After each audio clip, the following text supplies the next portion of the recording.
এই কিউট স্টিকারগুলো আমি বাসায় একদম একা নিজে হাতে তৈরি করেছি। এটা তৈরি করা আমি অনেক বেসিক এবং সাধারণভাবে রেখেছি, চাইলে আপনারাও তৈরি করতে পারেন। এর জন্য শুধু আপনাদের সম্পূর্ণ ভিডিওটা দেখতে হবে। I look at you and it's easy to see you are that someone I've been trying to meet. তো এখন এর জন্য প্রথমেই আমি এখানে একটি A4 সাইজের পেপার নিয়ে নিয়েছি। আপনারা চাইলে যে কোনো শক্ত পেপার ব্যবহার করতে পারেন। তো এরপরে আমি এখানে যে যে স্টিকারের ধরন বা ডিজাইন রাখতে চাই সেই রকমভাবে আমি নিজের ইচ্ছা মতোভাবে এঁকে নিচ্ছি। তো এইখানে আমি পৃথিবীর একটি স্টিকার বানাতেছিলাম। তো এইখানে আমার মাথায় যে ডিজাইন আসছে পৃথিবীর ভূমি পৃষ্ঠগুলো এমনি ডিজাইন দিয়ে দিয়েছিলাম, শুধু বাংলাদেশটা ঠিক করে তো এই তো আমার আঁকা শেষ। লাস্টে একটি পেন্সিল এঁকেছি, আর কিছু নেই এখানে। তো এবার আমার কালারিং এর পালা। তো কালারের জন্য আমি ব্যবহার করব স্কেচ পেন। এখানে যে কোনো কালারই ব্যবহার করা যেতে পারে। আপনারা চাইলে ওয়াটার কালার বা অ্যাক্রিলিক কালারও ব্যবহার করতে পারেন, অথবা মার্কার কালারও ব্যবহার করতে পারেন, আপনাদের ইচ্ছা। তো এইখানে আমার সব স্টিকারে কালার করা শেষ। এইবার আমি এই বড় কাগজটা থেকে এই ছোট্ট পার্টটুকুকে কেটে নিব। তো তোমরা এখানে পিচ্চি বাবু যারা আছো তারা অবশ্যই বড়দের সাহায্য নেবে কেচি ব্যবহারের সময়। তো আমার এটাকে কাটা শেষ। এইবার হলো যে মেইন কাজ। তো সব স্টিকারের উপর আমি এভাবে একটা একটা করে কস্টেপ মারতে থাকবো। তো এখানে মোটা সাইজের কস্টেপটা ব্যবহার করা উচিত ছিল, বাট আমার কাছে ওইটা নাই, তাই আমি এই ছোটটাই ব্যবহার করতেছি। তোমাদের কাছে যদি ওইটা থাকে তাহলে তুমি এইটার বড়টাই ব্যবহার করো, ওকে? তো ওই বড়টা ব্যবহারের সময় একটু খেয়াল রাখতে হবে যেন ওইটার ভিতর বাবল না ঢুকে পড়ে, তাহলে পুরো স্টিকারটাই খারাপ হয়ে যাবে।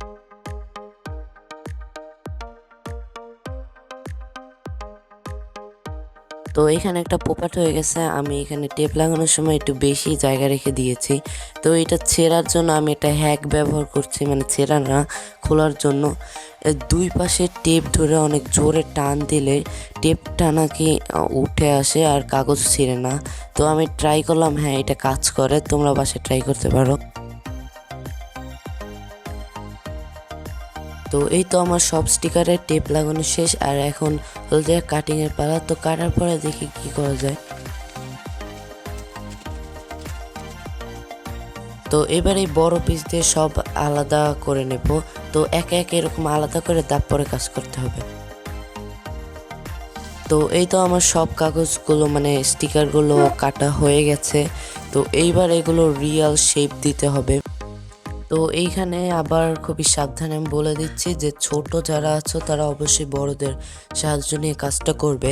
এটি অনেক বিপজ্জনক হতে পারে ছোটদের ক্ষেত্রে। তো এইভাবে একটার পর একটা স্টিকার সবগুলো একভাবে কেটে নিব, এন্ড পরে সেগুলো দেখা যাবে কি করা হয়। তো লাস্টে এই পেন্সিলটা কাটলেই হয়ে যাবে। তো এই তো আমার সব স্টিকারগুলো কাটা হয়ে গেছে। আর এগুলোকে ব্যবহার করার দুইটা পদ্ধতি আছে, অ্যাকচুয়ালি তিনটা, বাট 3 নাম্বারটা একটু বেশি আজেরিয়া। তাও তোমাদের আমি তিনটাই বলবো, কারণ আমাদের বাসায় জিনিসপত্র থাকার না কারণে এগুলো অনেক বেশি সমস্যা হয় মাঝে মধ্যে। তো এই স্টিকার লাগানোর আমি 1 নাম্বার ট্রিকটা তোমাদের দেখিয়ে দিচ্ছি এখন।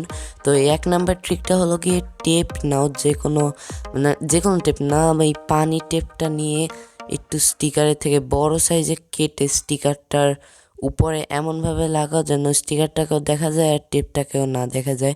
মানে লাঠিও ভাঙবে আর সাপও মরবে না, সাপও মরবে লাঠিও ভাঙবে না। তো এইখানে তোমাদের আমি লাগিয়ে দেখিয়ে দিচ্ছি যে হ্যাঁ এটা পারফেক্টলি কাজ করে। তো এটি অনেক ইজি অ্যান্ড সাধারণ টেকনিক। তো দ্বিতীয় নাম্বারটা হলো গিয়ে বোথ সাইড টেপ। তো এইটার কাজ হলো যে দুইও প্রান্ত ব্যবহার করা যায়। এটার সাধারণ টেপে আমরা এক প্রান্ত ব্যবহার করতে পারি অ্যান্ড অপর প্রান্তে কাগজ লাগানো থাকে। তো এইটার হলো গিয়ে ওই অপর প্রান্তে কাগজটা উঠানো যায় অ্যান্ড ওইখানে একটু গামের মতো থাকে, জেলি টাইপের। তো স্টিকারেও তোমরা দেখে থাকবে এমন থাকে, বাট আমরা তো অতখানি পুরো স্টিকার ভরে লাগাবো না, একটু কাটটা অর্ধেক। ধরো তোমার স্টিকারটা হলো যে 4 ভাগ, তুমি সেখান থেকে 1 ভাগ নিয়ে ওই স্টিকারে লাগিয়ে দেবে, তাহলেই হবে। তোমরা ভিডিওতে দেখতেই পাচ্ছ আমি কেমনে ওইটা লাগাইতেছি। তো এখান থেকে আমরা পরে উঠাইতেও পারবো, আর যে সময় আমার না লাগবে এটা খুলে রাখতেও পারবো। এটা হলো যে আমি স্টিকারের মতোই কাজ করে। তো তোমাদের আমি এটা লাগিয়ে দেখাই দিয়েছি।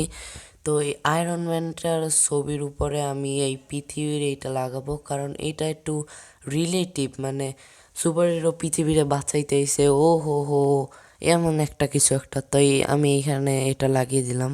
তো এই ছিল আজকের ভিডিও, আর আজকের ভিডিও আপনাদের কেমন লাগলো অবশ্যই বলে যাবেন কমেন্টে। আর এই স্টিকারগুলোর মধ্যে আপনার সব থেকে ফেভারিট স্টিকার কোনটা অবশ্যই বলে যাবেন। তো আমার তো সব থেকে ফেভারিট স্টিকার এই পৃথিবীটা, তোমাদের কোনটা অবশ্যই তোমরা কমেন্টে বলে যাবো। আর এই আয়রন ম্যানের ছবিটা এমনি আমি পোড়াই দিয়েছিলাম, তারপরে দেখি অনেক সুন্দর হয়ে গেছে, তারপর আমি লাগিয়ে দিয়েছি। তো এটা কেমন হয়েছে অবশ্যই তোমরা কমেন্টে বলে যাবে। তো আজকের জন্য এতটুকুই, টাটা সবাই।